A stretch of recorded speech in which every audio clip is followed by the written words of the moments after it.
আল্লাহ পাক রব্বুল আলামিন যত সৃষ্টি করেছেন কোন সৃষ্টিকে বানাইতে আল্লাহ হাত ব্যবহার করেন নাই। আসমান এত বড় হাত দিয়ে বানায় নাই, জমিন এত বড় হাত দিয়ে বানায় নাই, সূর্য এত বড় হাত দিয়ে বানায় নাই, চন্দ্র এত বড় হাত দিয়ে বানায় নাই, কোটি কোটি তারকা হাত দিয়ে বানায় নাই, ফেরেশতা এত দামি তাদেরকে হাত দিয়ে বানায় নাই, জিনকে আল্লাহ তাআলা হাত দিয়ে বানায় নাই, কোন মখলুক হাত দিয়ে বানায় নাই। পাঁচটা সৃষ্টিকে আল্লাহ, পাঁচটা জিনিসকে আল্লাহ তাআলা হাত দিয়ে বানাইছে। এক নম্বরে আল্লাহ পাকের আরশে আজিম, আল্লাহর আরশটা আল্লাহ নিজ হাতে একেবারে পছন্দ মতো বানাইছে। কোন মিস্ত্রি রুচিশীল মিস্ত্রি হাজার হাজার সোফা বানাচ্ছে, হাজার হাজার সোফা বানাচ্ছে, হঠাৎ করে সে ভালো মানের সেগুন কাঠ পেয়ে গেছে, এখন মনের মধ্যে শখ হয়েছে, জীবন ভরে যত মানুষটা যত চেয়ার বানাই দিছি আর সোফা বানাই দিছি, সব মডেল থেকে বাছাই করে সুন্দর অত্যাধুনিক মডেলে আমার নিজের জন্য একটা চেয়ার বানাবো। তাহলে এই চেয়ারটা কত ভালো হবে, সকলের চাইতে সে ভালো বানাবে নিজের। আল্লাহ পাক বলেন সব কিছু বানাইছি তোমাদের জন্য, আমি বসার জন্য, আমার অবস্থানের জন্য। আমি একটা আরশ বানাবো, তোমাদের জন্য জান্নাত বানাইলাম, তোমাদের জন্য জান্নাতে নাজ ও নিয়ামত বানাইলাম, সব কিছু সাজাইলাম। তবে আমি নিজে বসার জন্য একটা আরশ বানাবো আর একটা কুরসি বানাবো, এটা আমি নিজ হাতে বানাবো। এটা আল্লাহ তাআলা বানাইছে। দুই নম্বরে মানুষের তাকদীর এবং আসমানি কিতাব লেখার জন্য আল্লাহ পাক যে কলমটা ব্যবহার করেন, এই কলমটা আল্লাহ তাআলা নিজ হাতে বানাইছে। তিন নম্বরে 8টা জান্নাতের মধ্যে আল্লাহ তাআলা জান্নাতে আদম নামে একটা জান্নাত, এইটা আল্লাহ নিজ হাতে বানাইছে। ফেরদাউস অন্যতম, ফেরদাউস সর্বশ্রেষ্ঠ, তবে জান্নাতে আদমটা বানাইছে আল্লাহ হাত দিয়ে। 4 নম্বরে মুসা আলাইহিস সালাতু ওয়াস সালাম তাওরাত লিখেছেন আল্লাহ হাত দিয়ে।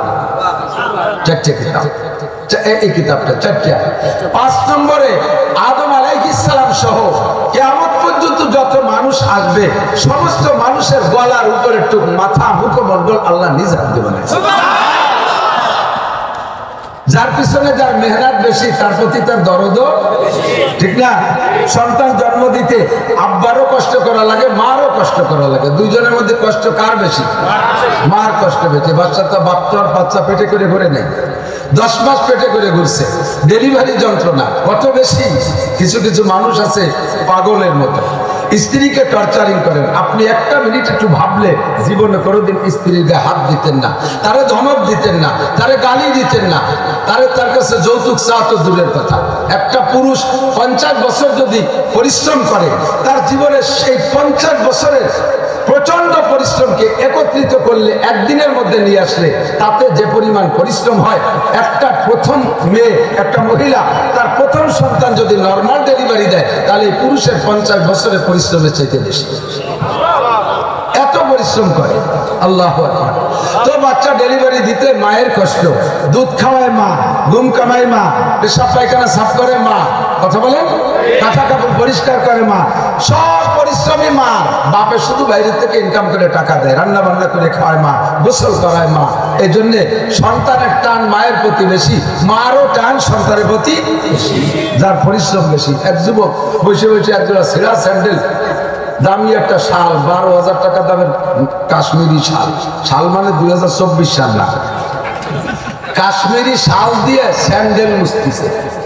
খেয়াল হবে, স্যান্ডেল জোড়া এত ভালো, 5-7 বছর আগে কিনছিল চামড়া স্যান্ডেল, পাল্টাতে তার মূল ফ্রেমে কিছু নেই, মুসির দোকানের ওই টুকরো চামড়া এইসব স্যান্ডেল হয়ে গেছে লাস্টে। তাই শাল দিয়ে পরিষ্কার করে। জিজ্ঞেস করা, এই এত দামি স্যান্ডেল মুছি, শাল কারা স্যান্ডেলটা? ওই স্যান্ডেল জোড়া আমি রিক্সা চালাইয়া বহুত কষ্ট করে কিনছি, কয়েক বছর সাধনা করে, আর শাল দিয়েছিল আমার শ্বশুর। শাল দিয়েছে ওর শ্বশুর, শ্বশুর দিয়া শাল 12,000 না 50,000, কত পয়সা লাগে। ওর পিছনে তার মেহনত চাই, কিন্তু স্যান্ডেল কিনতে তার রিক্সা চালালে রক্ত পানি করা টাকা, এই জন্য দরদ বেশি, ওই শাড়িতে স্যান্ডেল মেশা যায়। বুঝাইতে চাইছি, যার পিছনে যার পরিশ্রম বেশি তার প্রতি তার দরদ। আল্লাহ পাকের পরিশ্রম হয় না, তবে যা আল্লাহ তাআলা নিজ হাতে বানাইছেন, যা কোন করে বানাইছে তার প্রতি যে দরদ হবে, যা হাতে বানাইছে তার প্রতি দরদ অবশ্যই বেশি হবে। এজন্য আল্লাহ তাআলা অন্য সব ধ্বংস হয়ে যায়, কিছু আসে যায় না, আসমান ভেঙে যাবে, কিয়ামত যখন হবে, ইযা সামাউন ফাতারাত ওয়া ইযাল কাওয়াকিবু ইনতাসারাত ওয়া ইযাল বিহার বুজ্জিরাত, এমন করে কিয়ামতের বহুত ঘটবে না, আসমান ফেটে যাবে, চন্দ্র উড়ে যাবে, সূর্যের খবর থাকবে না, তারকাগুলো ছিন্ন ভিন্ন হয়ে যাবে, জমিন পায়ের নিচ থেকে হারিয়ে যাবে, পাহাড়গুলো তুলোর মতো উঠতে তালে থাকবে। আল্লাহ পাকের বিন্দু মাত্র খারাপ লাগবে না। শুধুমাত্র মানুষ যদি দোজখে যায় আল্লাহ পাকের খুব খারাপ লাগবে। وقال محمد رسول الله صلى الله عليه وسلم الصلوات الخمس والجمعة إلى الجمعة ورمضان إلى رمضان مكفرات ما بينهن إذا اجتنب الكبائر. وعن أبي هريرة رضي الله تعالى عنه أنه قال قال رسول الله صلى الله عليه وسلم من يأخذ مني 5 خصال فيعمل بهن أو يعلم من يعمل بهن. فقال أبو هريرة أنا يا رسول الله. فأخذ بيدي فعدهن فيها فقال اتق المحارم تكن أعبد الناس وارض بما قسم الله لك تكن أغنى الناس وأحسن إلى جارك تكن مؤمنا وأحب للناس ما تحب لنفسك تكن مسلما ولا تكسر الزحك فإن كسرة الزحك تميت القلب أو كما قال عليه الصلاة والسلام. سبحانك لا علم لنا إلا ما علمتنا إنك أنت العليم الحكيم. جزى الله عنا محمدا ما هو أهله. سبحان الله وبحمده سبحان الله العظيم. رب اشرح لي صدري ويسر لي أمري واحلل عقدة من لساني يفقه قولي. رب زدني علما. اللهم أرنا الحق حقا وارزقنا اتباعه وأرنا الباطل باطلا وارزقنا اجتنابه. সকলে বলি আমিন। মোহাব্বতের সাথে একটু দুরূদ শরীফ পড়ে নিন। اللهم صل على محمد وعلى آل محمد كما صليت على إبراهيم وعلى آل إبراهيم إنك حميد مجيد. اللهم بارك على محمد وعلى آل محمد كما باركت على إبراهيم وعلى آل إبراهيم إنك حميد مجيد. ঐতিহ্যবাহী মার্কাজ সুন্নাহ ইসলামিয়া ইন্টারন্যাশনাল মডেল মাদ্রাসা, পলাশবাড়ি, বিজয়নগর রোড, আশুলিয়া, ঢাকা, বাংলাদেশের উদ্যোগে আয়োজিত বার্ষিক ওয়াজ মাহফিল। অধ্যক্ষের মাহফিলের সম্মানিত সভাপতি,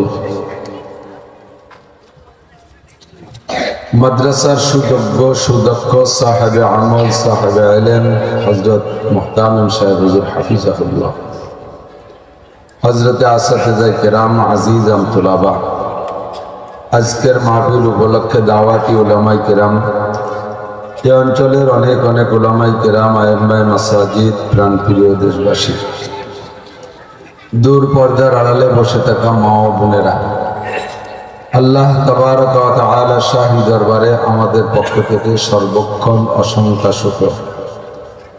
বিশেষ করে আজকের এই মুহূর্তে যে আল্লাহ পাক ঢাকা রাজধানী শহরের লক্ষ লক্ষ কোটি কোটি মানুষ ব্যস্ত মানুষের মধ্য থেকে বাছাই ছাঁটাই করে এই সাময়িক জান্নাতের বাগানের বাসিন্দা হিসেবে আমাদেরকেই পছন্দ করে ডেকে নিয়ে আসছেন। আয়া नहीं हो बुलाया गया हो, ইচ্ছা মতো আসতে পারি নাই, আল্লাহ পাক আমাদেরকে ডেকে নিয়ে আসছেন। জান্নাতের বাগানে অবশ্যই নমরুদ, কারুন, হামান, ফেরাউন, সাদ্দাদ, আবু জাহেল, আবুল আহাব, উতবা, সাইবা, ওলীদ, মুগীরা, এই সমস্ত বিশ্ববিখ্যাত দামড়া দামড়া কাফেররা, ওরা জান্নাতে থাকবে না। ওখানে যাবে আম্বিয়া আলাইহিমুস সালাম, সাহাবায়ে কিরাম, আবু বকর, ওমর, উসমান, আলী, তালহা, জুবায়ের, বিলাল, আম্মার, সুহায়ব, বুজুর্গানে দিন, উলামায়ে কিরাম, মুসলমান, ইমানদার, পরহেজগার। তো অবশ্যই এটার নাম জান্নাতের বাগান। আল্লাহ পাক আমাদেরকে ডেকে নিয়ে আসছেন, কাজেই আমরা বিশ্বাস করি আমরা সকলেই জান্নাতি। আল্লাহ পাক আমাদের জান্নাতের বাগানে জায়গা দিয়েছেন, বসতে সুযোগ দিয়েছেন, এজন্য আবারও পড়ি আলহামদুলিল্লাহ। মাগরিবের পর থেকে নিয়ে বিশেষ করে আলোচনা শুরু হয়েছে, শুনতে পারি নাই কে কি বলেছেন। চর্বিত চর্বণ না হয়ে যায়, এক কথা বারবার বললে শুনতে ভালো লাগে না। কোরআন হাদিসের দৃষ্টিতে উলামায়ে কেরাম উম্মতের জরুরত বুঝে প্রয়োজন সাপেক্ষে কথা বলে। আমাদের ইউটিউবে যে সকল বয়ানগুলো আছে শুনলে পাবেন ইনশাআল্লাহ, মানুষের জন্ম থেকে নিয়ে মৃত্যু পর্যন্ত যত সাবজেক্ট আছে সব সাবজেক্টের উপরে আমরা কথা বলে থাকি। কাজেই এখানে আপনারা দীর্ঘদিন যারা বয়ান শুনেছেন, 10টা 20টা মাহফিল শুনেছেন, নতুন কিছু কোনো উলামায়ে কেরাম আপনাদেরকে বলতে পারবে না, কারণ কোরআন হাদিস পুরাতন, আমাদের আলোচনাও পুরাতন। তো বয়ান শোনার জন্য 3টে আদব নবী আলাইহিস সালাম বলেন, আল্লাহ পাক বলেছেন 2টা, একটা হলো ফাসতামিউ লাহু, আর একটা হলো ওয়া আনসিতু। অন্তরের কান দিয়ে শোনো, এমত অবস্থায় যে মুখের সব কাজ বন্ধ রাখো, বাদাম খাওয়া, চানাচুর খাওয়া, বিস্কুট খাওয়া, পান খাওয়া, মোবাইল করা, কথা বলা, মুখের যা কাজ আছে এই টাইমটা বন্ধ রাখা। 2টা। 3 নম্বরে একই কথা যদি আপনি এক বক্তার কাছ থেকে 100 বারও শোনেন, 100 নম্বর বারও শোনার সময় আপনি এমন একটা অ্যাটিটিউড তৈরি করবেন যে কেমন যেন আপনি কোনোদিন এই কথাটা শোনেন নাই, এমন ভাব নিয়ে সামনে চেহারা নিয়ে বসবেন। তাহলে ওই এক কথা 99 বার আগে শুনে যে ফায়দা পাইছেন, 100 নম্বর বার তার চেয়ে বেশি ফায়দা পাবেন। এমন একটা ফিকির নিয়ে বসতে হবে। অবশ্যই আপনারা কর্মব্যস্ত মানুষ, সারাদিন পরিশ্রম করেছেন, যেহেতু ছুটির দিন না, সপ্তাহের মাঝের দিন আপনাদের কর্মব্যস্ততা ছিল, আবার আগামীকালকেও কাজে নেমে যাবেন। কিছুক্ষণের জন্য সময়টা যাতে আল্লাহ পাকের কাছে জবাব দিতে পারি, এজন্য কিছু নিয়ে যাওয়ার চেষ্টা করতে হবে। রাজি আছি না ইনশাআল্লাহ? মোহতামিম সাহেব হুজুর, বাংলাদেশের অন্যতম বুজুর্গ আহমদ শফি সাহেব হুজুর রহিমাহুল্লাহ তাআলা খলিফা, শুনেছি, বুজুর্গ মানুষ, আমলি মানুষ। তো তাদের আলোচনার পরে আমার মতো বেআমল একটা কোনো দিক দিয়েই মানায় না, কি আর করব। তো তারপরও আল্লাহ পাক যদি কিছু বলায়, এ বলার পর আপনারা আমল করবেন এ বিশ্বাস রাখি। আমার বয়ান আমি করি আমাকে নিজেকে শোনানোর জন্য। কথা যখন মুখ দিয়ে বেরোয় তখন ওই কথাটা আরেকজনের উপরে ক্রিয়া করে, তবে কথাটা হতে হবে আন্তরিক কথা। আল্লামা ইকবাল রহমতুল্লাহ আলাইহি বলেন, দিল সে जो बात निकलती है असर रखती है पर नहीं तौक़त परवाज़ मगर रखती है। অন্তরেরই কথাটিতে সত্যই তো আসর রাখে, কথাগুলির পাখা নাই তবুও যেটা উঠতে পারে। যে কথাটা মুখ থেকে বের হয় মানুষের কানকে আনন্দ দেওয়ার জন্য, শ্রুতি মধুর জন্য, আপনাদের কাছ থেকে বাহাবাহ পাওয়ার জন্য, ওই কথাটা বাহাবাহ পাবো, শুনতেও ভালো লাগবে, গান হবে, গজল হবে, সঙ্গীত হবে, বিভিন্ন ভঙ্গি কুয়োরা হবে, এ শুনতে ভালো লাগবে, তবে শোনা পর্যন্ত শেষ। আর দিল থেকে যদি কথা আসে তাহলে ওই দিলের কথাটা আরেকটা দিলের উপরে ক্রিয়া করে। আমি মোবাইলের নাম্বার বললাম মুখে মুখে, একজনের মোবাইলের ভিতরেও রিং করবে না, করবে 01712859380 কে নাম্বারে রিং করছে দেখি। এটা যদি আর একটা মোবাইল দেই তাহলে যে নাম্বারে দেবো ওই নাম্বারের ভিতরে রিং করবে, ঠিক না? মুখে বললে ওটা কানে শোনা পর্যন্ত শেষ, মোবাইলের ভিতরে রিং করে না। মোবাইল যে রিং দিলে আর একটা মোবাইলের মধ্যে রিং করে, ঠিক কিনা? Same quality. কথা যদি আপনাদের আনন্দ দেওয়ার জন্য বলি তাহলে শুনে আনন্দ পাবেন, কিন্তু তাতে ফায়দা হবে না, ওটা দিলে থাকবে না। আর কথা যদি আমার অন্তর থেকে আসে আপনাদেরকে বোঝানোর জন্য, তাহলে অবশ্যই আপনার অন্তরের ভিতরে হিট করবে। এবার অন্তর থেকে আসতে হলে সাহেবে দিল হতে হবে, যার তার মুখ দিয়ে কথা অন্তর থেকে আসে না। তা আমি সাহেবে দিল না, আমি ভাসমান বক্তা। ময়দানে এই কোনো মতে আর কি বেরিয়ে লাগে মতো বেরিয়ে বেড়াই। অল্পক্ষণ যে টাইমটা আমার আসার কথা ছিল আমি সময় মতোই এসে পারতাম। তো ঢাকা শহরের অভিজ্ঞতা আপনাদের বেশি আছে। ঢাকায় মানুষ বসত করতে পারে না, হয় জিন অথবা ফেরেশতা। আপনারা যারা আছেন এই দুই গোষ্ঠীর এক গোষ্ঠী হবে। আমরা গ্রামে থাই, আন্তর্জাতিক খ্যাতি সম্পন্ন পাবলিক, আমাদের এই ঢাকা শহর সয় না। 200 কিলোমিটার দূরে যে দুটো মাহফিল করি এক রাতে, আর এখানে 50 কিলোর মধ্যে পারা যায় না। সংক্ষিপ্ত কথা, অল্পক্ষণের ভিতরে আপনাকে যদি 10 কোটি টাকা দেওয়া হয়, দেখ জীবনেও কোনোদিন 1 লক্ষ টাকা জমা করে দেখতে পারেন নাই, সেই মানুষটাকে কোনো একটা কারণবশত সরকার ভালোবেসে মহব্বত করিয়া যদি 10 কোটি টাকা দেয়, খুশি হবে না লোকটা? মহা খুশি না? অনেক সময় 10 কোটি টাকার ভার সে সহ্য করতে পারে না। রাস্তাঘাটে হাটে বাজারে যে ফকিররা 5 টাকা 10 টাকা ভিক্ষা করে, ওর কোন এক ফকিরকে যদি কোন এক শিল্পপতি 1 কোটি টাকা দেয় বস্তা ভরে, যে তুমি এই 1 কোটি টাকা নিয়ে যাও, ধুয়ে মুছে খাও, আর ভিক্ষে খরচ করা লাগবে না, ওই টাকা নিয়ে বাড়ি আসতে পারবে না, ওই জায়গাটা চিৎকার মেরে স্টক করে মরে যাবে। ওরভাবে এতটা দিকে এত করে দিন দেখি কথা বল। এমন একটা লোকরে 10 কোটি টাকা দিলে সে আরো বেশি খুশি, বেঁচে থাকলেও তো মহা খুশি, মরে গেলে তো গেল। তো এই লোকটারে সরকার ঘোষণা দিয়েছে আগামী 1 ডিসেম্বর তুমি 10 কোটি টাকা নিয়ে যাওয়া। কিন্তু কবে যেন কোন এক আকাম করা ছিল, তাতে একটা মামলা ছিল, সেই মামলাটা রায় হয়ে গেছে 2 তারিখ বেলা 3টের সময় লোকটা ফাঁসি হবে। 1 তারিখে 10 কোটি টাকা পাবে, 2 তারিখে ফাঁসি হবে। জীবনে 1 লাখ টাকা জমা করে দেখতে পারেন এই লোক 10 কোটি টাকা পেয়ে কত খুশি। তো আপনারা কে কোন মতের আছে আমি জানি না, আল্লাহ না করুক এমন অফার যদি আমার আসে, তা আমি বলবো 10 কোটি টাকাও ছেড়ে দিলাম, সারা জীবন যা ইনকাম করছে সব দিয়ে দেন, আমি জীবন ভিক্ষা চাই। কথা বল না কেন? আবার অনেকে আছে যে দেখবে ট্রাক বাড়ি থেকে আমি মরি, ছেলে মেয়ে 2 বসে খাবে, সে পার্টি আলাদা। এর সংখ্যা আশা করি খুবই কম। তো অধিকাংশ মানুষই বলবে যে আমার জীবনের দাম কোটি কোটি টাকার চাইতে বেশি। সেম কোয়ালিটি আপনাকে ইবাদতের বিনিময়ে নেকি দেওয়া হবে। নামাজে নেকি, রোজায় নেকি, হজে নেকি, জাকাতে নেকি, তবলিগে নেকি, চরমনে নেকি, মসজিদে নেকি, মাদ্রাসায় নেকি, তাহাজ্জুদে নেকি, ইশরাকে নেকি, আওয়াবিনে নেকি, দানে নেকি, খয়রাতে নেকি, হাজার হাজার নেকি। নেকি ছাড়া কথা নাই। একবার বলেন আল্লাহ আল্লাহ, 4000 নেকি। একবার কলেমা পড়ি বেলাই লা ইলাহা ইল্লাল্লাহ মুহাম্মাদুর রাসূলুল্লাহ তামলাউ মা বাইনাস সামাই ওয়াল আরদ।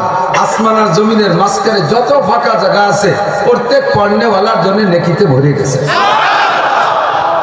কি সহজ ইনকাম, খুব সহজ ইনকাম, ঠিক না? এভাবে আমি লক্ষ লক্ষ কোটি কোটি নেকি ইনকাম করি। তবে আমার বিশ্বাস এইরকম নেকি দেওয়ার চাইতে যদি আল্লাহ তাআলা কোনো কৌশলে আমাকে যদি 10টা গুনাহ মাফ করে দেয়, এই কোটি কোটি নেকি দেওয়ার চাইতে আমাকে এটা বেশি ভালো পুরস্কার হবে। 10 কোটি টাকা দেওয়ার চাইতে আমাকে ফাঁসির থেকে বাঁচায় দেওয়া যেমন আমার জন্য বেশি লাভজনক, তেমনি কোটি কোটি নেকির চাইতে 10টা গুনাহ মাফ করে দেওয়া আমার জন্য বেশি লাভজনক ব্যবসা। আল্লাহ পাক রব্বুল আলামিন যত সৃষ্টি করেছেন, কোন সৃষ্টিকে বানাইতে আল্লাহ হাত ব্যবহার করেন নাই। আসমান এত বড় হাত দিয়ে বানায় নাই, জমিন এত বড় হাত দিয়ে বানায় নাই, সূর্য এত বড় হাত দিয়ে বানায় নাই, চন্দ্র এত বড় হাত দিয়ে বানায় নাই, কোটি কোটি তারকা হাত দিয়ে বানায় নাই, ফেরেশতা এত দামি তাদেরকে হাত দিয়ে বানায় নাই, জিনকে আল্লাহ তাআলা হাত দিয়ে বানায় নাই, কোন মখলুক হাত দিয়ে বানায় নাই। 5টা সৃষ্টিকে আল্লাহ, 5টা জিনিসকে আল্লাহ তাআলা হাত দিয়ে বানাইছে। 1 নম্বরে আল্লাহ পাকের আরশে আজিম, আল্লাহর আরশটা আল্লাহ নিজ হাতে একেবারে পছন্দ মতো বানাইছে। কোন মিস্ত্রি রুচিশীল মিস্ত্রি হাজার হাজার সোফা বানাচ্ছে, হাজার হাজার সোফা বানাচ্ছে। হঠাৎ করে সে ভালো মানের সেগুন কাঠ পেয়ে গেছে। এখন মনের মধ্যে শখ হয়েছে, জীবন ভরে যত মানুষটা যত চেয়ার বানাই দিছি আর সোফা বানাই দিছি, সব মডেল থেকে বাছাই করে সুন্দর অত্যাধুনিক মডেলে আমার নিজের জন্য একটা চেয়ার বানাবো। তাহলে এই চেয়ারটা কত ভালো হবে, সকলের চাইতে সে ভালো বানাবে নিজের। আল্লাহ পাক বলেন সব কিছু বানাইছি তোমাদের জন্য, আমি বসার জন্য, আমার অবস্থানের জন্য। আমি একটা আরশ বানাবো, তোমাদের জন্য জান্নাত বানাইলাম, তোমাদের জন্য জান্নাতের নাজ ও নিয়ামত বানাইলাম, সব কিছু সাজাইলাম। তবে আমি নিজে বসার জন্য একটা আরশ বানাবো আর একটা কুরসি বানাবো, এটা আমি নিজ হাতে বানাবো। এটা আল্লাহ তাআলা বানাইছে। 2 নম্বরে মানুষের তাকদীর এবং আসমানি কিতাব লেখার জন্য আল্লাহ পাক যে কলমটা ব্যবহার করেন, এই কলমটা আল্লাহ তাআলা নিজ হাতে বানাইছে। 3 নম্বরে 8টা জান্নাতের মধ্যে আল্লাহ তাআলা জান্নাতে আদম নামে একটা জান্নাত, এইটা আল্লাহ নিজ হাতে বানাইছে। ফেরদাউস অন্যতম, ফেরদাউস সর্বশ্রেষ্ঠ, তবে জান্নাতে আদমটা বানাইছে আল্লাহ হাত দিয়ে। 4 নম্বরে মুসা আলাইহিস সালাতু ওয়াস সালাম তাওরাত লিখেছেন আল্লাহ হাত দিয়ে। 4টে কিতাব, এই কিতাবটা 4টে। 5 নম্বরে আদম আলাইহিস সালাম সহ কিয়ামত পর্যন্ত যত মানুষ আসবে সমস্ত মানুষের গলার উপরে টুক মাথা মুখমণ্ডল আল্লাহ নিজ হাতে বানাইছে। যার পিছনে যার মেহনত বেশি তার প্রতি তার দরদও ঠিক না। সন্তান জন্ম দিতে আব্বারও কষ্ট করা লাগে, মারও কষ্ট করা লাগে। দুইজনের মধ্যে কষ্ট কার বেশি? মার কষ্ট বেশি। বাচ্চা তো বাচ্চা পেটে করে ঘুরে নেই, 10 মাস পেটে করে ঘুরছে, ডেলিভারি যন্ত্রণা কত বেশি। কিছু কিছু মানুষ আছে পাগলের মতো, স্ত্রীকে টর্চারিং করেন। আপনি একটা মিনিট একটু ভাবলে জীবনে কোনোদিন স্ত্রীর গায়ে হাত দিতেন না, তারে ধমক দিতেন না, তারে গালি দিতেন না, তার কাছে যৌতুক চা তো দূরের কথা।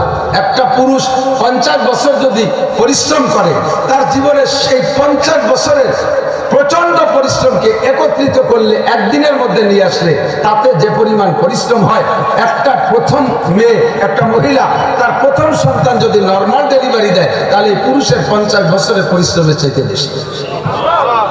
এত পরিশ্রম করে আল্লাহু আকবার। তো বাচ্চা ডেলিভারি দিতে মায়ের কষ্ট, দুধ খাওয়ায় মা, ঘুম কামায় মা, পেশাব পায়খানা সাফ করে মা, কথা বলেন, কাঁথা কাপড় পরিষ্কার করে মা, সব পরিশ্রমী মা। বাপে শুধু বাইরে থেকে ইনকাম করে টাকা দেয়, রান্না বান্না করে খাওয়ায় মা, গোসল করায় মা। এই জন্যে সন্তানের টান মায়ের প্রতি বেশি, মারও টান সন্তানের প্রতি বেশি, যার পরিশ্রম বেশি। এক যুবক বসে বসে একজোড়া ছেঁড়া স্যান্ডেল, দামি একটা শাল, 12,000 টাকা দামের কাশ্মীরি শাল, শাল মানে 2024 সাল না, কাশ্মীরি শাল দিয়ে স্যান্ডেল মুছতেছে। খেয়াল হবে, স্যান্ডেল জোড়া এত ভালো, 5-7 বছর আগে কিনছিল চামড়া স্যান্ডেল, পাল্টাতে তার মূল ফ্রেমে কিছু নেই। মুসির দোকানের ওই টুকরো চামড়া সব স্যান্ডেল হয়ে গেছে লাস্টে। তাই শাল দিয়ে পরিষ্কার করে। জিজ্ঞেস করা যায় এত দামি স্যান্ডেল মুছি, শাল কারা স্যান্ডেলটা? স্যান্ডেল জোড়া আমি রিক্সা চালাইয়া বহুত কষ্ট করে কিনছি, কয়েক বছর সাধনা করে। আর শাল দিয়েছিল আমার শ্বশুর, শাল দিয়েছে ওর শ্বশুর, শ্বশুর দিয়া শাল 12,000 না 50,000, কত পয়সা লাগে। ওর পিছনে তার মেহনত চাই, কিন্তু স্যান্ডেল কিনতে তার রিক্সা চালালে রক্ত পানি করা টাকা। এই জন্য দরদ বেশি, ওই শাড়িতে স্যান্ডেল মেশা যায়। বুঝাইতে চাইছি, যার পিছনে যার পরিশ্রম বেশি তার প্রতি তার দরদ। আল্লাহ পাকের পরিশ্রম হয় না, তবে যা আল্লাহ তাআলা নিজ হাতে বানাইছেন, যা কোন করে বানাইছে তার প্রতি যে দরদ হবে, যা হাতে বানাইছে তার প্রতি দরদ অবশ্যই বেশি হবে। এজন্য আল্লাহ তাআলা অন্য সব ধ্বংস হয়ে যায়, কিছু আসে যায় না। আসমান ভেঙে যাবে, কিয়ামত যখন হবে, ইযা সামাউন ফাতারাত ওয়া ইযাল কাওয়াকিবু ইনতাসারাত ওয়া ইযাল বিহার ফুজ্জিরাত, এমন করে কিয়ামতের বহুত ঘটনা। আসমান ফেটে যাবে, চন্দ্র উড়ে যাবে, সূর্যের খবর থাকবে না, তারকাগুলো ছিন্ন ভিন্ন হয়ে যাবে, জমিন পায়ের নিচ থেকে হারিয়ে যাবে, পাহাড়গুলো তুলোর মতো উঠতে তালে থাকবে। আল্লাহ পাকের বিন্দু মাত্র খারাপ লাগবে না। শুধুমাত্র মানুষ যদি দোজখে যায়, আল্লাহ পাকের খুব খারাপ লাগবে, আল্লাহ খুব খারাপ লাগবে। এজন্য এই মানুষকে বাঁচানোর জন্য আল্লাহ পাক আমাকে আপনাকে সহজ পদ্ধতি দিয়েছে। বান্দা, নেকি তো মাওলানা নাসির বলবে, উলামায়ে কিরাম বলবে, কোথায় কোথায় নেকি, কোথায় কোথায় নেকি, মুমিনের কদমে কদমে নেকি, বলেন আলহামদুলিল্লাহ। তবে তোমাকে নেকি দেওয়ার চাইতে গুনাহ মাফ করে দেওয়াটা বেশি ভালো পুরস্কার, এটি যদি তুমি বোঝো, আর সেটাই আমি ব্যবস্থা রেখেছি। সহজ বুদ্ধি বান্দা, অল্প সময়ের ভিতরে কয়েকটা কথা শেষ করবো। আল্লাহ পাক বলেন ইনতাজতানিবু কাবাইর, শুনতেছেন সবাই? শুনতেছেন? আল্লাহ পাক বলেন ইনতাজতানিবু কাবাইরা মা তুনহাউনা আনহু নুকাফির আনকুম সাইয়্যাতিকুম।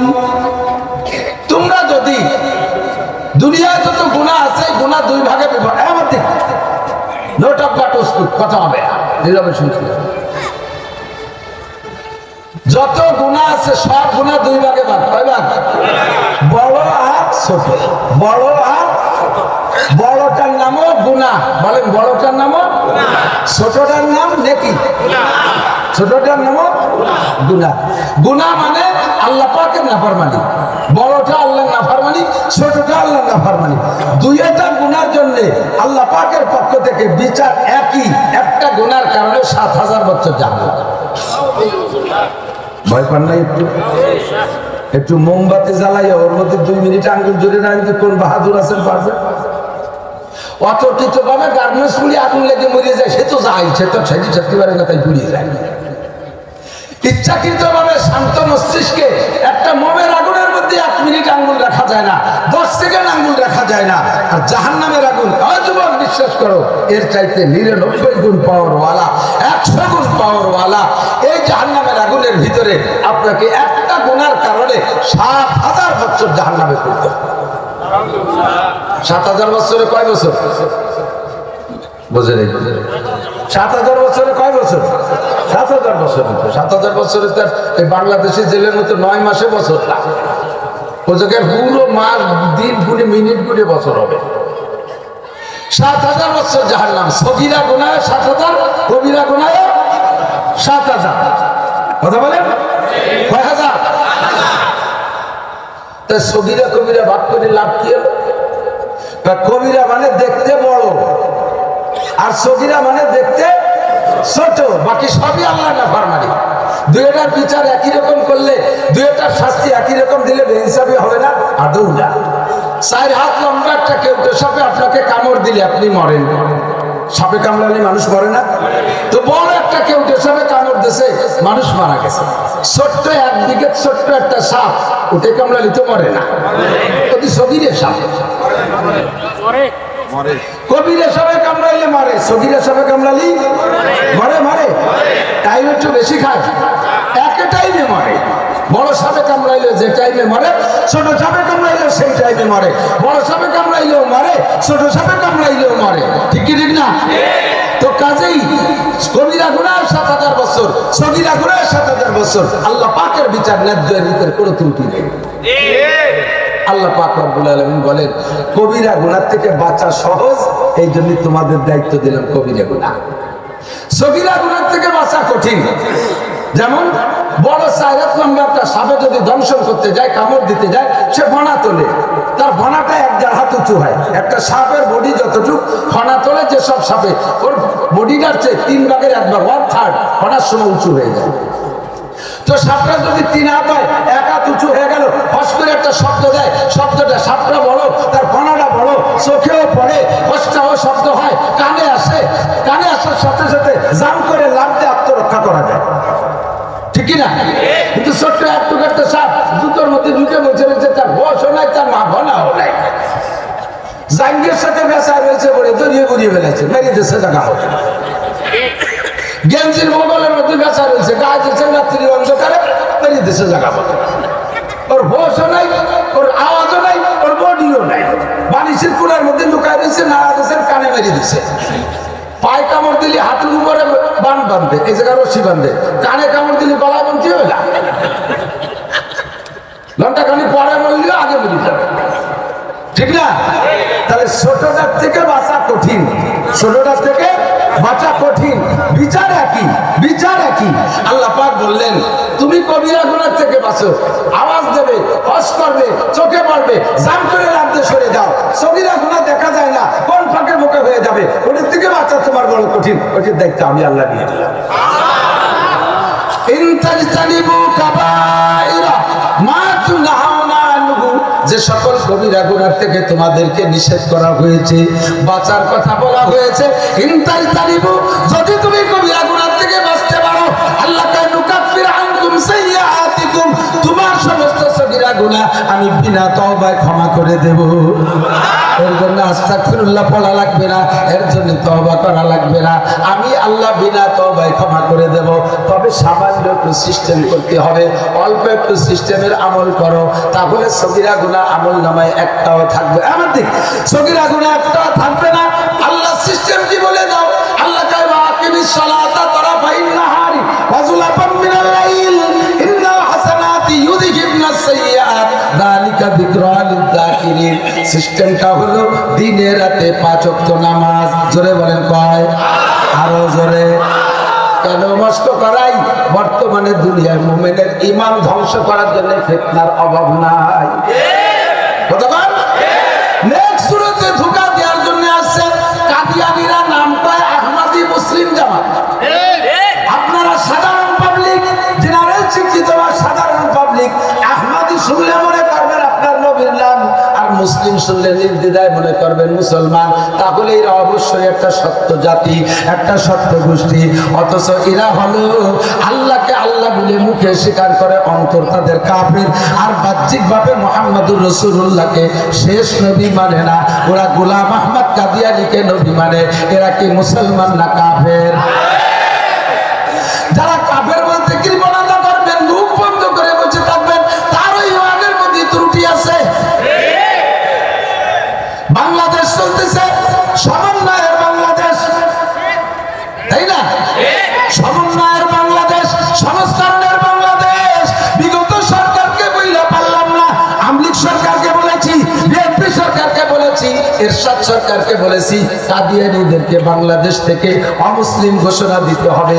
থাকবে না তা বলছি না, এদেশে থাকার অধিকার আছে, যেহেতু জন্ম নিয়েছে এখানে, তাদের আইডি কার্ড আছে, তাদের জন্ম নিবন্ধন আছে, কাজেই তারা এখানে থাকবে। তবে তারা তাদের পরিচয় থাকবে, আমাদের পরিচয় দিয়ে ধোঁকা দিয়ে থাকতে পারবে না। কথা বলেন ঠিক কি ঠিক না? থাকে বাংলাদেশে হিন্দুরা হিন্দুদের পরিচয় দিয়ে থাকে, খ্রিস্টানরা তাদের পরিচয় দিয়ে থাকে, বুদ্ধরা তাদের পরিচয় দিয়ে থাকে, কিন্তু এই কাফের গোষ্ঠী মুসলমানের ব্যানার নিয়ে আমাদেরকে ধোঁকা দিয়া মুসলমানের ব্যানার নিয়ে চলবে, এইটা চলবে না। তাদেরকে কাফের ঘোষণা দিতে হবে। সব সরকারকে আমি বলেছি, যদি যার যার অবস্থানে টিকে থাকতে চান, আমি বিগত সরকার দিনের সরকারের আমলে আমি বক্তা ছিলাম, এরশাদ সরকারের শেষ দিক বক্তৃতা শুরু করেছি মাঠে, আর বিএনপির আমলে 2টা টার্ম দেখেছি, সে সময় আমি মাঠের বক্তা, আরে 16 বছর থেকে পাকা বক্তা। আল্লাহু আকবার।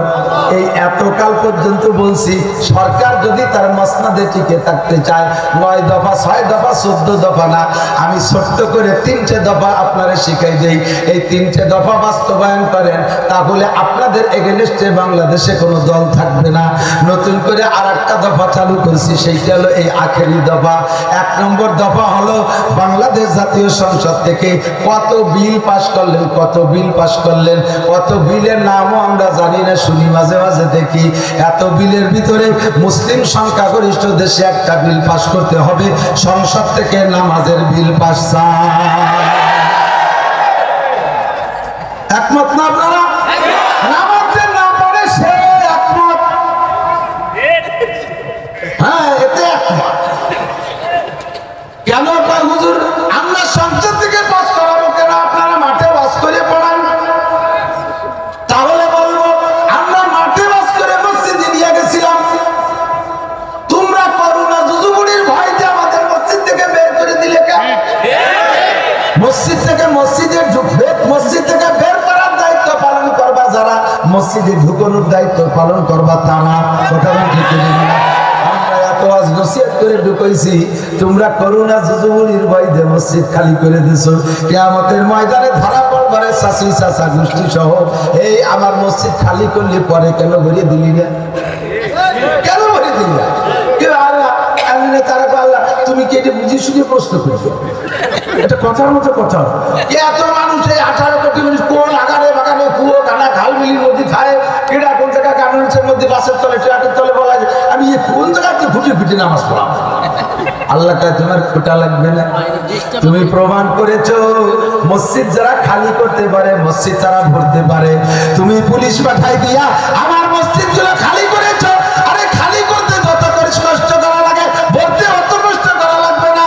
মাত্র আজানের পরে পুলিশ নামায় দাও, মাত্র 3টে দিন তুমি অভিযান চালাও। বেনামাজি মুসলমানের সন্তান আজানের সময় আজানের পরে বাহিরে কারা কাজ করে আর ঘোরাফেরা করে, হাজার হাজার মারা লাগবে না, তাগড়া তাগড়া 2-3টে জোড়া,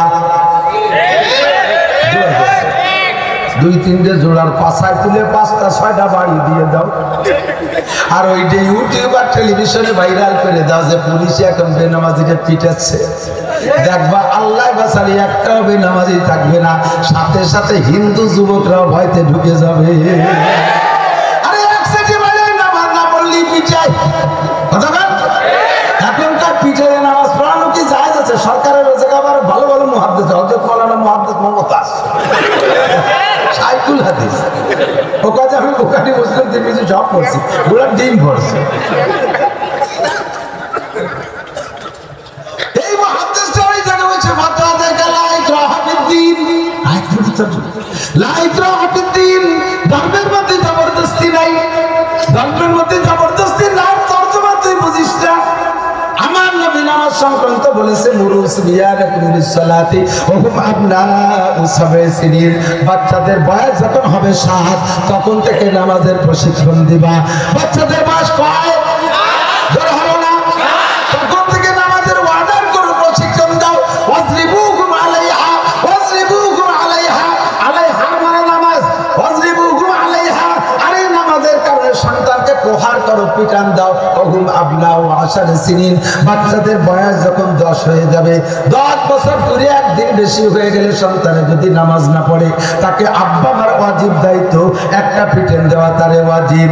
এই পিটেনটা যদি সন্তানকে দিতে হয় তাহলে কুল্লুকুম রাইন ওয়া কুল্লুকুম মাসউলুন আন রাইয়াতিহি, তোমরা সকলেই জিম্মাদার, সকলেই রাখাল, ফ্যামিলির রাখাল আব্বাজি, আরেক মে ওয়ার্ডের রাখাল মেম্বার, ইউনিয়নের রাখাল চেয়ারম্যান, আরে উপজেলার রাখাল উপজেলা চেয়ারম্যান, সিটের রাখাল এমপি, মন্ত্রণালয়ের রাখাল মন্ত্রী, গোটা বাংলাদেশের রাখাল প্রধানমন্ত্রী, প্রেসিডেন্ট, কথা বলেন।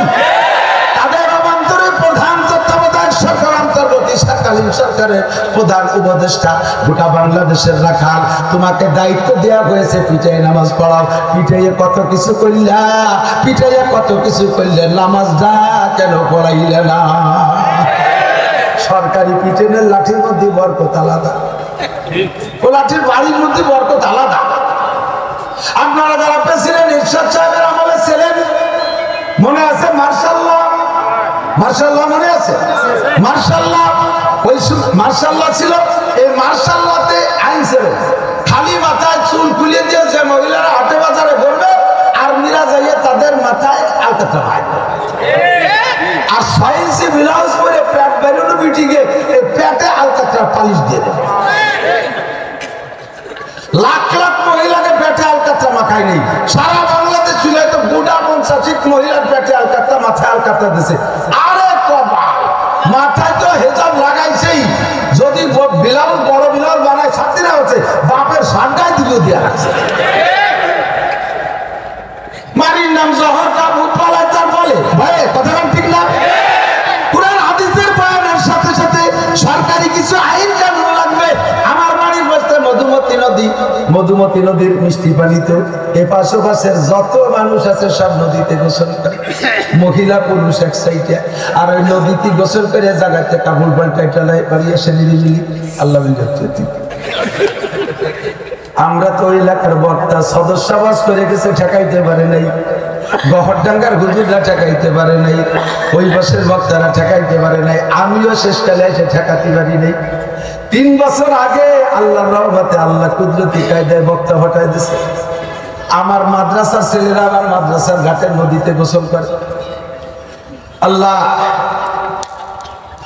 ছেলেরাও গোসল করতে গেছে, হঠাৎ করে 3টে কুমির এসে আমার মাদ্রাসার ঘাটের সঙ্গে বেশি করছে।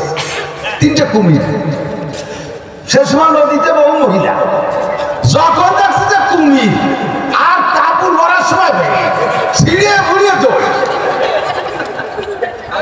আমরা কোরআন হাদিসের জাহান্নামের ভয়তে নদীতে যা ঠেকাতে পারি নাই, কুমিরই ঠেকাই ফেলেছে।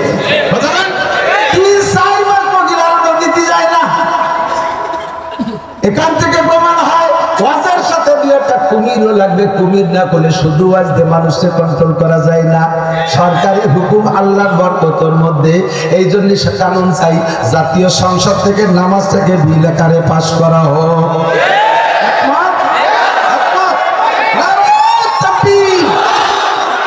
আমি বলবো নামাজের বিল আপনারা কোনো সংসদে পাশ হোক। নামাজের বিল, নামাজের বিল, বহুত ফায়দা বলার সময় নেই, সময় কম কামাই বেশি। 2 নম্বর দাবি করছি, আমরা পর্দা রস করে ফুল পাচ্ছি না। আমার মা বোনরা বোরকা একটা পরলেই তারে পর্দা মনে করে, বোরকা পরলেই পর্দা মনে করে। এই যে এনে দেখলাম বাজারে, বোরকার মধ্যে কি মহিলা না পুরুষ? মহিলা না, না খালি বোরকা খুলে বেড়াচ্ছে মানুষ আছে না মধ্যে? তো পুরুষের সাথে বোরকা পরা অবস্থা ঠেলা গায়ে দুটো খেয়ে বেড়াবে, এটা কেমন বোরকা? এ কি পর্দা? এ তো তারপরে বোরকা পরছে। আর আপনাদের ঢাকায় তো আর পার্কের অভাব নাই, প্রত্যেকটা পার্কে দেখবেন 2-2 বসে বসে আল্লাহ সুরো ভাতে নষ্ট করতেছে, ওজুর মশলা, গোসলের মশলা, নামাজের বড় দাবি করলাম। আমরা ওয়াজ করেও গুলোরে তাড়াতে পারবো না, এগুলো খোদার গজব। আল্লাহর গজব বাংলার জমিনে আসার কারণ এই সমস্ত আকাম। 2 নম্বর দরখাস্ত থাকলো, গার্মেন্টস আছে, গার্মেন্টস চলবে। গার্মেন্টসের মেয়েরা তাদের জন্য আলাদা গার্মেন্টস, শুধু মহিলা গার্মেন্টস আলাদা হবে, পুরুষ গার্মেন্টস আলাদা হবে। সম্ভব কি সম্ভব না? সম্ভব না? অবশ্যই সম্ভব। নারীদের গার্মেন্টস আলাদা। যান সৌদি আরব, মধ্যপ্রাচ্যে যান, দুবাই যান, ওখানে গিয়ে দেখবেন নারীদের গার্মেন্টসে কোনো পুরুষ নাই, পুরুষের গার্মেন্টসে নারী নাই। সৌদি আরবে পুলিশ দেখেছি, মহিলা পুলিশের গাড়িতে একটা পুরুষও নাই, আর পুরুষের গাড়িতে, পুরুষ পুলিশের গাড়িতে কোনো মহিলা পুলিশ নাই। পুলিশে পুরুষ যার যার পুলিশ যার যার গাড়ি সেই চালায়। এটাও তাদের দ্বারা সম্ভব হচ্ছে। মহিলা পুলিশরা হেরেম শরীফের ভিতরে নারীদের ভিতরে দায়িত্ব পালন করতেছে, এমন ঢিলাঢালা বোরকা পরা পুলিশ। আর বাংলাদেশের পুলিশ নারী আর পুরুষ একসাথে রাতভর পেট্রোল ডিউটি করে। সুবহানাল্লাহ। এটা কিছু বল কি বললাম? এ খোদার গজব নাযিল হয়। এই জাতিদের কোনদিনও জাতিরে কন্ট্রোল করা সম্ভব? পর্দাটা বিল আকারে পাস করে দেন, সব পার্কগুলো ধুলাই দিয়ে পার্কগুলো খালি করে দেন, গার্মেন্টস আলাদা করে দেন। প্রাইমারি সেক্টর পর্যন্ত নারী আর পুরুষ, ছেলে মেয়ে ছোট থাকে নাবালেগ থাকে একসাথে সহশিক্ষায় পড়তে পারে, পড়বে। কিন্তু হাই সেক্টরে চলে যাওয়ার পরে বিশ্ববিদ্যালয় পর্যন্ত প্রত্যেকটা পার্ট ভাগ করে দেন। পুরুষরা পুরুষের জায়গায় পড়বে, ওদের টিচার হবে পুরুষ। নারীরা নারীদের কলেজে পড়বে, বিশ্ববিদ্যালয়ে পড়বে, তাদের শিক্ষিকা হবে মহিলা। কথা বলেন ঠিক কি না? আমরা মাদ্রাসা পড়াই, আমাদের পুরুষ মাদ্রাসার ভিতরে একটা মহিলা নাই, আর মহিলা মাদ্রাসার মধ্যে একজন পুরুষ নাই। ও জায়গা ভিন্ন ভিন্ন করে পড়ানো হয়। মহিলা মাদ্রাসায় যদি পুরুষ শিক্ষক পড়ায়, জীবনেও তার উস্তাদরে মহিলারা দেখে না। আর কারে পড়াইতেছে উস্তাদও তারা জীবনে কোনোদিন চেনে না। তার ভিতর যে মাঝে মাঝে শয়তানি অ্যাটাক করে বসে অ্যাক্সিডেন্ট হয়ে যায়। ও বন্ধুরে, আর এক জায়গা থাকবে নেগেটিভ আর পজিটিভ, এক জায়গা থাকবে নেগেটিভ আর পজিটিভ, তাতে থাকবে না কাবার, কেবল বিঘিন তার দুটি এক জায়গা থাকবে আর আগুন ধরবে না। এটা কোনোদিনও হইতে পারে না, অবশ্যই অ্যাক্সিডেন্ট হতেই পারে। আমরা বস করে ঠেকাইতে পারতেছি না। আল্লাহু আকবার। কাজী জাতীয় সংসদ থেকে পত্রটাকে বিল আকারে পাস করাইতে চাই। 3 নম্বর দাবি হলো, 3 নম্বর দাবি, আল্লাহু আকবার, যাকাতটাকে বিল আকারে পাস করেন। ইনকাম ট্যাক্সের মাধ্যমে যাকাত পরিশোধ হয় না, যাকাত আদায় হয় না। মালের যাকাত আদায় করেন, তাহলে মালদারের মাল হালাল হবে, পাক হবে, আর দেশে গরিব আর ভিক্ষুক থাকবে না। অনার্থক বড় বড় সাইনবোর্ড টানাবেন, এই এলাকা ভিক্ষুক মুক্ত এলাকা, এই থানা ভিক্ষুক মুক্ত এলাকা, এই সমস্ত ভালো কথা লেখার কোনো দরকার নাই। কথা বল, ভিক্ষুক মুক্ত তো হয় না, তারা কোনটা? আমাদের বাগেরহাটের থানা আছে, তার নাম ফকিরহাট। আমরা ওই মাসে কই কায়দার বাগেরহাট, বেকায়দার ফকিরহাট, ভাঙ্গাচুরা মোল্লাহাট। তো ফকিরহাট যাই, আমি একটু চা খাই মাঝে মাঝে, তোমরা একটু দিক যাচ্ছ। ফকিরহাট যেখানে নামছি, ওই জায়গায় নামার সাথে দেখে যে আমার গাড়ির পাশে দুটি পাশের খুঁটি উপরে দিয়ে যে একটা সাইনবোর্ড, সাইনবোর্ডটার দিক তাকায় দেখলাম ফকির মুক্ত ফকিরা বলিয়া পারি না এর মধ্যে ফকির আছে বাবা 10 টাকা আমি তো সাইনবোর্ড পড়িস তোরাই করছে আর কোন জায়গায় বিক্রি করে ফকির মুক্ত ফকির আমার বিক্রি হলো 50,000 একসাথে পড়ি করে আমার 10 টাকা ফকির মুক্ত ফকিরাত লেখলেই ফকির মুক্ত হয় না ফকির মুক্ত করার ব্যবস্থা করে দিতে ঠিক না চলে যাচ্ছে জায়গা মতো বেশি দেরি করে না 4 নম্বর দাবি কাদিয়ানীদেরকে রাষ্ট্রীয়ভাবে কাফের ঘোষণা দিতে হবে হিজবুত তাওহীদদেরকে বাতিল ঘোষণা দিতে হবে দেশে এত বড় বাঘা বাঘা হুজুর থাকতি ধর্ম ঠিক রাখতে পারতেছি না আরে থুতির বার একটু খাইছিল বগল জাটুর তার দাড়ি চাইছে ছোট পাঙ্কু সেলিম ওর নাম কি পাঙ্কু সেলিম পাঙ্কু সেলিম নারী পুরুষদের হজবরার নামাজের ভিতরে একটা পুরুষ একটা মহিলা একটা পুরুষ একটা নামাজ পড়বো প্রেম করবো নামাজ পড়বো প্রেম করবো 6.5 টাকা এদেরকে বাতিল ঘোষণা দিতে হবে সরকারি ভাবে এদের এগেইনস্টে কার্যক্রম করতে হবে কোন হস্তক্ষেপ করতে হবে সরকারি ভাবে 4 নম্বর আর এক দল বাড়াইছে কি ভালো ভালো নাম পায় কোন জায়গাতে শয়তান গুলো আল্লাহ জানে তাদের নাম হলো আহলে কোরআন আহলে কোরআন একদল এলাকায় কোরআন শরীফে নামাজের কথা আছে 3 ওয়াক্ত তোর চোখ আছে দেখো কোন জায়গা 5 ওয়াক্ত আছে তুই দেখছিস করে দিন সে জায়গা তুই গেছিস করে দিন আমরা একদিন মাদ্রাসায় বসে ওলামায়ে কেরাম আমাদের এক মাদ্রাসা নাম পাবো না বসে বসে বিভিন্ন বিষয় জড়িত করতে তার ভিতরে আমাদের এক মুহাদ্দিস দেওবন্দে পড়ছেন ভালো খুব যোগ্য আলেম ছাত্র বয়সেই ইবনে মাজাহ পড়া যাচ্ছে যে এই মুহাদ্দিস সাহেব উনি বলতেছেন যে সারা পৃথিবীতে নদীর পানি ঘোলা এটা শুধু বাংলাদেশে অন্য কোন দেশের নদীর পানি ঘোলা না সব দেশের নদ নদী খালবিলের পানি স্বচ্ছ সবাই শুনে আসছে বাবা জিওগ্রাফি সম্পর্কে কি অভিজ্ঞতা ভূগোল সম্পর্কে কি অভিজ্ঞতা বহুত বড় পণ্ডিত এর মধ্যে আমার মধ্যে একটু শয়তানে খোঁচা দিচ্ছে না কি ফেরেস্তা দিচ্ছে বুঝতেছি না আমি বললাম যে না আমি তো মানতে পারলাম না আমি দেওয়ান যাওয়ার সময় দেখলাম হাওড়া ব্রিজের নিচে গঙ্গা নদী গঙ্গার পানিতে আমি ঘোলা দেখলাম ওটা তো বাংলাদেশ না ওটা তো ইন্ডিয়া তাই হ্যাঁ হাওড়ার নিচে গঙ্গার পানি ঘোলা দেখলাম আপনি সারা পৃথিবীর সব বাংলাদেশ সারা সব জায়গা ঘোলা আপনি 2 জায়গা আমার চেয়ে কতবার বেশি গেছেন আপনি দেখেন নাই যে ওখান থেকে যতবার গেছেন রাত্রি গেছি তুমি যে রাত্রি গেছো ও জায়গা কিছু নাই থাকো কি ঠিক হবে কোরআন শরীফের কোন জায়গা 5 ওয়াক্ত নামাজ আছে সে জায়গাতে তুই রাত্রি গেছিস আর আমরা বেটারা ওলামায়ে কেরামরা দিনও যাই রাত্রেও যাই কথা বল না কোরআন শরীফ নিয়ে উপরে যাইয়ে ভরিয়ে আসি আকিমিস সালাতা তারাফাইন নাহারি ওয়া তুলাফান মিনাল লাইল ইন্নাল হাসানাতি ইউযহিবনাস সাইয়্যাত আল্লাহ পাক বলেন দিনে রাতে নামাজ 5 ওয়াক্ত নবী পাক বলেন খামসু সালাওয়াতিন ইফতারাজাহুল্লাহ আল্লাহ পাক 5 ওয়াক্ত নামাজ ফরজ করেছেন আল্লাহ নবী বলেন মান হাফাজা আলা সালাওয়াত আকরামাহুল্লাহু বিখামসি কিসাল 5 ওয়াক্ত নামাজ যে পড়বে আল্লাহ তারে 5টা পুরস্কার দেবে কতবার শুনেছেন আপনারা ঠিক কি ঠিক না নামাজ কয় ওয়াক্ত 5 ওয়াক্ত নামাজের সেটিং আল্লাহ এমন ভাবে করেছেন প্রত্যেকের হাতটা ফাঁকা করলে দেখবেন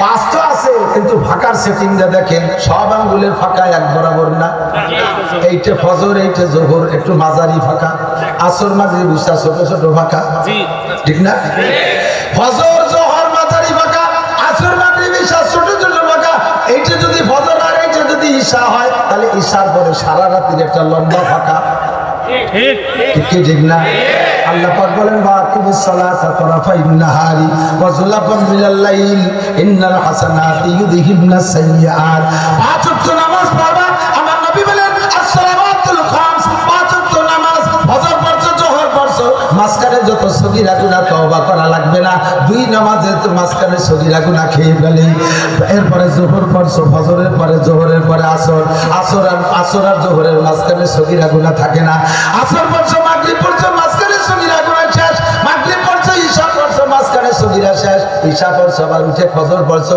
সারা রাত টুকিটাকি যা হয়ে গেছে বলছো সগীরা গুনাহ সব 5 ওয়াক্তের নামাজে খেয়ে ফেলে হুজুর বলেন আরেকটু আছে দিক তাকাও জুমআতু ইলাল জুমআহ, গত জুমায় নামাজ পড়েছেন, আবার আগামী জুমায় নামাজ পড়বেন তো ইনশাআল্লাহ। এই দুই জুমার মাঝখানে 6 দিন, 6 দিনে যত সগীরা গুনাহ হবে 2 জুমার ওসিলায় সব সগীরা গুনাহ মাফ। 2টা ফিল্টার, কয় ফিল্টার? 2টা ফিল্টার আর এদিকটা। এখন তো আধুনিক ফিল্টার কত হয়েছে, পানিকে রিফাইন করার বহুত ব্যবস্থা। আমরা গ্রাম অঞ্চলে থাকতাম তো টিউবওয়েলের পানিতে ধুমসা আইলো, এই বোতলে ধুয়ে দিলি ঘন্টা খানিক পরে পানি না ছাগলের পেশাব বোঝা যাবে। এমন তো ওই আয়রন ফিল্টার করে খাওয়ার জন্য সে সময় এগুলো বেরোয়নি, হাড়িতে ফিল্টার বানাতো। হাড়ি, উপরের হাড়িতে টিউবওয়েলের পানি, ওর পাশা ছিদ্র করিয়া ওর পরের হাড়িতে বালু, ওই বালু হাড়ির তলে ছিদ্র করে আরেকটার ভিতরে কয়লা, এইটা কয়লাটা পাশা ছিদ্র করে আরেকটা লাস্টেরটা নিচে পাথর, এই পাথরেরটার নিচে আবার আরেকটা ভালো হাড়ি রাখা হতো, ওই যে লাস্ট রিফাইনের ফিনিশ পরিষ্কার। 3 ফিল্টার হওয়ার পরে লাস্টে যাইয়া একেবারে আয়রন মুক্ত, আর্সেনিক মুক্ত, লবণ মুক্ত ডিস্টিল ওয়াটার ফ্রেশ হয়ে যায়। আল্লাহ রাসূল বলেন 3টা ফিল্টার তোমার গুনাহ মাফ করার জন্য। 1 নম্বরে 5 ওয়াক্ত নামাজ, এইটা ফিল্টার আমাদের প্রথম বালির ফিল্টার। 2 নম্বর ফিল্টার কয়লার ফিল্টার, 2 জুমা। 3 নম্বর ফিল্টার রমাদান ইলা রমাদান, গত রমজানের রোজা রাখছে আগামী রমজানের রোজা রাখবা, এই 2 রমজানের রোজা রাখলে মাঝখানে 11 দিন, লাস্টে পাথর ফিল্টার, একেবারে ফ্রেশ, তোমার আমল নামায় একটা সগীরা গুনাহ থাকবে না। আর্সেনিক শেষ, লবণ শেষ, সমস্ত প্রকার জীবাণু শেষ, ফ্রেশ একেবারে ডিস্টিল ওয়াটার। 3টে ফিল্টার, এভাবে তোমার সগীরা গুনাহ থাকবে না। শর্ত হলো তুমি কবিরা গুনাহ ইনতাজতানিবু কাবায়ের, যদি কবিরা গুনাহগুলো ছেড়ে দাও। আল্লাহ কবিরা গুনাহ কি তা তো জানি তো না, বহুত কবিরা গুনাহ বলে তো শেষ করা যাবে না। 3টে কবিরা গুনাহর নাম হলো আকবারুল কাবায়ের, কবিরার মধ্যে আবার বড়, কবিরার মধ্যে আবার বেশি বড়, বেশি বড়। 1 নম্বরে শিরক, 1 নম্বরে শিরক, 2 নম্বরে কুফর, কুফরি করা, 3 নম্বরে বিদআত, 3 নম্বরে বিদআত। শিরক কি? আল্লাহর উজুদের সাথে অস্তিত্বের সাথে শিরক করা, যেমন ইহুদিরা করে। ক্বালাতি ইহুদু উযাইরুন ইবনুল্লাহ, ইহুদিরা বলে আল্লাহর ফ্যামিলির সদস্য 3 জন, বুড়ো আল্লাহ 1 জন, আল্লাহর স্ত্রী আর আল্লাহর ছেলে উযাইর, এই 3 জন মিলে ওই ফ্যামিলি। ওয়াকালাতিন নাসারা মাসিহ ইবনুল্লাহ, আর নাসারারা খ্রিস্টানরা কয় ঈসা আলাইহিস সালাম আল্লাহর ছেলে, মারিয়াম আল্লাহর স্ত্রী, আর আল্লাহ তো আল্লাহ, ওই ফ্যামিলিতে 3 জন।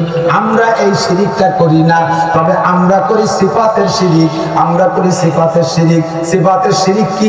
আল্লাহর যে গুণ আছে ওই গুণ অন্যকের মধ্যে আছে বলে মনে করি। আল্লাহর যে গুণ আছে ওই গুণ অন্যের মধ্যে আছে মনে করি। আর ছেলে দেয় কে? আর কথা বলে, ছেলে দেয় কে? মেয়ে দেয় কে? ধন দেয় কে? দৌলত দেয় কে? ক্ষমতা দেয় কে? কেড়ে নেয় কে? আলুর দাম বাড়ায় কে? সরকার। সরকার আলুর দাম বাড়ায় সরকার, তেলের দাম বাড়ায় সরকার। দেশে যদি ভালো না ভালো হয় ওই এমনি দাম চুরি। ঠিক, সরকারের কাজের প্রসেস সিন্ডিকেট বলতে দিয়ে সেসব যদি মাইদিও সরকার হয় তাই তো পারবে না।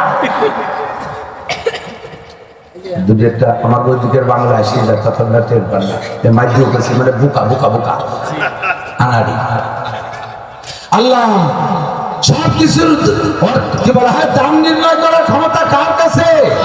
বাড়ায় দেবে আল্লাহ, কমায় দেবে আল্লাহ, সর্বময় ক্ষমতার মালিক আমার আল্লাহ।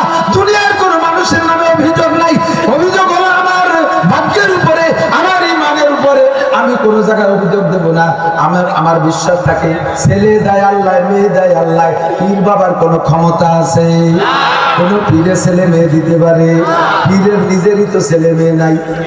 আমি একটা দোষ করি, ভাই তোরা যে পীর সাহেবের কাছে ছাগল মানুষ, গরু মানুষ, সাই মানুষ, ডাল মানুষ, পীরি ছেলে দেবে, তো পীর সাহেবের ছেলে মেয়ে করে। উনি 4টে বিয়ে করছে, একটাও হয়নি ছেলে। তো যে পীর নিজে সাইড বিয়ে একটা ছেলে মেয়ে বানাতে পারলো না, সে তোকে দেবে কি? ধরা পড়ে গেছে না? শয়তানে তো বুদ্ধি চেয়ে দেয়, হ্যাঁ আমাকে পীর বহুত বড় উদার মানব, সন্তান সব মানুষকে দান করে দেয়, নিজে একটাও নিয়ে নিয়ে স্যান্ডেল দেবে দিতে শয়তান কোথাকার। কোন পীর ছেলে মেয়ে দিতে পারে, অর্থ দিতে পারে? ক্ষমতার লোভ আর অর্থের লোভ আর ছেলে মেয়ের লোভে কোন পীরের দরবারে মান্যত করে তুমি মুশরিক হয়ে যাবা। আল্লাহ কা ইন্নাল্লাহ লা ইয়াগফিরু আন ইউশরাকা বিহি ওয়া ইয়াগফিরু মা দুনা যালিকা লিমান ইয়াশা।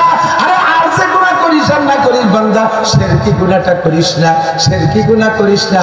শিরকে সব কিছু ধ্বংস করে দেয়।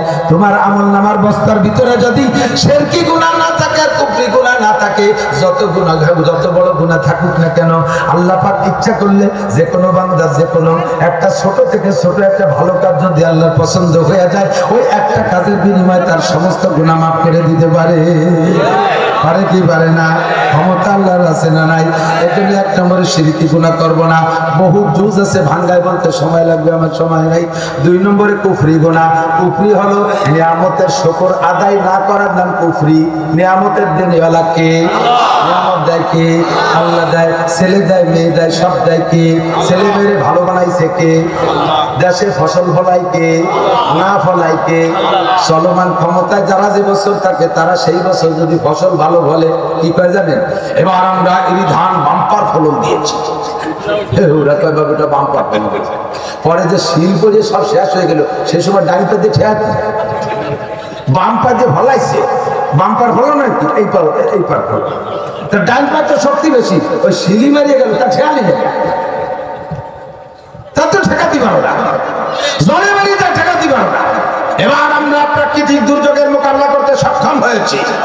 কিভাবে সক্ষম হয়েছ? দক্ষিণবঙ্গে যারা মরার দরকার মরে সাফ হয়ে গেছে, যে কজন বাইসে ছিল তাকে কটা বসা চাল দিয়েছে। তোমরা সে সময় কোথায় ছিলেন? আমরা সে সময় ঢাকা 14 তলা ভূমিকম্প প্রুফ বিল্ডিং এর মধ্যে সংরক্ষিত ছিলাম আর মোকাবেলা করছি। জলে যখন সাগরের পানি 20 ফুট উঁচু হয়ে আছে, তখন সারাংগুলা রামপাল দক্ষিণবঙ্গের সাতক্ষীরের মানুষের উপরে যে ঢেলে পড়ে, ওই সমাজে একদিকে উঠে দিয়েছে, তার নাম মোকাবেলা। এগুলো সব শেষ কথা, এগুলো সব আমরা পানি দিয়েছি, আমরা এটা দিয়েছি, ওটা দিয়েছি, সেটা দিয়েছি। আবার সামনে সুযোগ দেন, দেখেন কি করে ছেড়ে দেই। আমরা রাস্তা কাটিয়ে খাল বানাই দেবো, এরপরে আসমান ভেঙে জমিনে নামাবো, লাঠির মধ্যে মুগুর ভরে ছেড়ে দেবো। আমাদেরকে সমর্থন করেন, সুখ শান্তি শান্তি ঘরে পাবে। নির্বাচনের বছর 90% পাবলিক মুশরিক হয়ে যায়।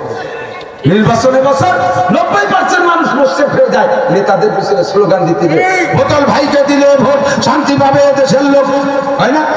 এটা শিরকি স্লোগান। এটা কিসের স্লোগান? শিরকি স্লোগান। কত বোতল বাইরে ভোট দিলাম, সব বোতল ভাই রমজানের আগেই দিয়ে এতে কাফে বসে গেছে। কোন জায়গায়? জেলখানে। কতক্ষণ না কেন? বহুত বোতল বাইরে ভোট দিচ্ছে শান্তির লোভে, তারা নিজেরাই অশান্তিতে ভুগতেছে, তারা আমাদের কি শান্তি দেবে? তাদের হাতে শান্তি, নেতাদের হাতে শান্তি, দরবারের শান্তি, শান্তি কার হাতে? তাহলে কেন স্লোগান দেবেন? সে বোতল বাইরে নাম করলাম না কে? কারণ বোতল নামে তো কেউ নেই। হ্যাঁ আছে, বোতল বাইরে দিলে ভোট, বোতল খাবে দেশে। যত যুবক বোতল পার্টি সব বোতল বাইরে ভোট দেয়, ঠিক কিনা? অবশেষে বোতল ভাই যেখানে আমরা আছি, তাজা মিথ্যে কথা। তোমার বোতল ভাই জেলখানায়, তোমরা সবাই পায়খানায়। এই শিরকি স্লোগানের জীবনে কোনদিন দেব না। শান্তি একমাত্র বাংলার জমিনে। দেখছি কোন চাষিবাদ কম আমাদের গোপালগঞ্জে বাংলায় পায়, কোন চাষিবাদ কম সিন্নি খাওয়ার জন্য 55 বছর ধরে দেখছি উল্টো পাল্টায় বহুত চাষি চাষারে দেখছি। আর দরকার নাই, এবছর আমরা বাংলার জমিনে কুরআনের শাসনের বরকত দেখতে চাই, হাদিসের শাসনের বরকত দেখতে চাই। আল্লাহর কুরআন শিখালে, নবীর হাদিস শিখালে, কুরআন সুন্নাহ শিখালে, আলেম উলামা শিখালে, আলেম উলামা যে তাবলীগে, আলেম উলামা যে তাবলীগে আমরা আছি, সেই তাবলীগে আলেম উলামা যে তাবলীগে, আলেম উলামা যে ইস্তেমায়, আলেম উলামা যে ইস্তেমায়, আলেম নয় যে ইস্তেমায়। নারায়ে তাকবীর। ঠিক আছে? আল্লাহর কোরআনের শাসনের পর দেখলে আল্লাহর ওয়ান টেস্ট, আল্লাহর একটু চিরাইলে দেখেন একবার, আল্লাহ কইছে লাফাতাহনা আলাইহিম বারাকাতুম মিনাস সামাই ওয়াল আরদ, আসমান জমিন থেকে রহমতের বরকতের শব্দটা খুলে দেব। কে বলছে? আল্লাহ। তাহলে আল্লাহর একটাবার একটু সুযোগ দিন, এই 55 বছরের মধ্যে তো দিলেন না সুযোগ, আল্লাহর একটাবার সুযোগ দেন। আর আল্লাহ আল্লাহ মাসে একবার মিথ্যে কথা কয়? বছরে কোনদিন? আল্লাহ লাফাতাহনা আলাইহিম বারাকাতুম মিনাস সামাই ওয়াল আরদ, আসমান থেকে রহমত জমিন থেকে বরকতের দরজা খুলে দেব। বিশ্বাস না হয় আমি টাকা দেই, আমিও দেবো, আপনি কয়টা বুঝান আর দেন। ভিসা হয় নাকি? আফগানিস্তানের তো এম্বাসি বাংলাদেশ আছে কিনা জানি না, যদি থাকে চেষ্টা করেন আফগানিস্তান যান, যাইয়ে দেখে আসেন কোরআনী শাসনের রহমত আর বরকত কাকে বলে। 40টা বছর 20 বছর রাশিয়া বোমা মেরে তামা করে ফেলাইছে, আর 20 বছর ন্যাটো বাহিনী 42টা বোমা মেরে জমিনে তামা করে ফেলাইছে, তার উর্বর শক্তি শেষ করে দিয়েছে। এই বোমার কারণে ওই দেশের ডালিম গাছের ডালিম হয় একেবারে পেয়ারার মতো একটুকে হয়ে গেছে বোমার আগুনে। মাত্র স্বাধীনের পরে একটা বছর যাইতে না যাইতে জমি পাল্টায় নাই, ভূমি পাল্টায় নাই, গাছও পাল্টায় নাই, সেই জমিতে সেই গাছ লাগানো হয়েছে। 1 বছর আগে আমেরিকানদের শাসন ছিল যখন, 1 বছর আগে 1 কেজি ডালিম হইতে 4টে ডালিম লাগতো, আর 1 বছর পরে যে সেই গাছে 1 ডালিমে 1 কেজি ডালতেছে। আল্লাহ তাআলা আমি হারিয়ে যাত না, আমার একটাবার ভোট দিয়ে দেন। এখন দোয়া করেন ভোট দেবেন কারে? হুজুরের তো অভাব নাই, কোন হুজুরকে দেব? 3 মৌলবীর 13 দল, দেব কোন দল? এই একটা দুশ্চিন্তে আছেন আপনারা। একটু আপনাদের কাছে দোয়া চাই যেন 3 মৌলবীর 13 মৌলবীর সব মৌলবীর এক দল হয়, বলেন আমিন।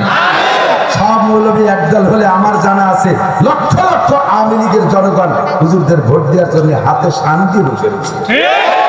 আমি জানি তো গোপাল কোথায় লক্ষ লক্ষ আওয়ামী লীগের লোক হুজুরদের ভোট দেওয়ার জন্য রেডি হয়ে রয়েছে, শুধু হুজুররা একই আসতে দেবে।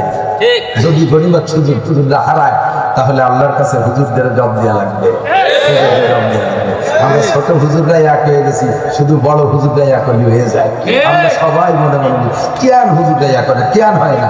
যদি একটা কারণে হয় না, হুজুরদের ভিতরে একটা কারণ হুব্বে যা, আর বাংলায় বললাম না যজ্ঞশীল আমাদের ব্যাপার। আল্লাহ তাআলা এই মোহাব্বতটা দূর করে দিক, সবাই এক হওয়ার তৌফিক দান করুক। জোরে বলেন আমিন, জোরে বলেন আমিন। আর বেশিক্ষণ পারছি না, সময় নাই, আর একটা জায়গায় একটু দোয়া করতে যেতে হবে। বাকি এই মাদ্রাসার বিপক্ষে যারা একটু মোহাব্বতের সাথে হাত দেখান তো, 4 জন 5 জন 12 জন 16 জন বিপক্ষে। তুমি শাশুড়ি ছোট ছিল লাস্টের বিপক্ষে। টেরবাইনের ভিতরে আরেকটা দোষ আছে, অন্য খেয়ালে ছিল, অশুদ্ধ ছিল না, এই জন্য বলবো কাই উঠে গেছে। মাদ্রাসার বিপক্ষে যারা, ইহুদ নাসারা ইসরায়েলের পক্ষে তারা। কিছুক্ষণের জন্য ধরে নেবো আর কি, স্থায়ী ভাবে না, কিছুক্ষণের জন্য। নেতানিয়াহুর পক্ষের লোক যদি এরকম থাকে সে আস্তে আস্তে উঠে আসে যাবে। আর মাদ্রাসার পক্ষে আল্লাহ রসুল কুরআন হাদিসের পক্ষে যারা, তারা থাকবে। বাকি ওয়াজের বহু চাকা রয়ে গেছে, কথা বলতে সময় পেলাম না। আমরা মাদ্রাসার পক্ষে যারা, মহাব্বতের সাথে শুধু পক্ষপাতিত্ব মুখ দিয়ে করলে তো হবে না, পক্ষপাতিত্ব বাস্তব দিয়ে করতে হবে। কথা বলেন, সরকার কোনো সরকার আমাদের দেয়নি কওমি মাদ্রাসায়, আগের সরকারও দেয়নি, রানিং সরকারও দেয় না, ভবিষ্যতে কেউ দেবে কিনা তা জানিও না। কিন্তু আমাদের সরকার স্বয়ং আল্লাহ আপনাদের হাতের মাধ্যম দিয়ে আল্লাহ তাআলা এই দ্বীনি প্রতিষ্ঠানগুলো চালায়। লক্ষ লক্ষ কোটি কোটি টাকা শুনলে আশ্চর্য হবেন। গত বছর নানুপুর মাদ্রাসায় গেছি, সালাউদ্দিন সাহেব বললেন, আমি নানুপুরের ছাত্র পড়েছি 91 সালে। তো তারপরে সালাউদ্দিন সাহেব এবার বললেন, হুজুর আমার মাদ্রাসায় বোর্ডিং এ প্রত্যেক দিন 82 মন চাউল লাগে, ডেলি একদিন 82 মন চাউল লাগে। সরকার 82 টাকাও দেয় না। 10,000 ছাত্র বোর্ডিংয়ে খায়, মানে না বেঁচে আছে। সেখানে 100 উপরে স্টাফ, শিক্ষক স্টাফ, সকলের মোটা বেতনে তারা আল্লাহর রহমতে বিশাল বিশাল বিল্ডিং, বিশ্ববিদ্যালয়ের মতো দেখা যায় প্রতিষ্ঠানটাকে চালায় রাখছে। আপনাদের এই প্রতিষ্ঠানের জন্য সম্ভবত আমি তো সয়ে দেখি কি লিখছেন।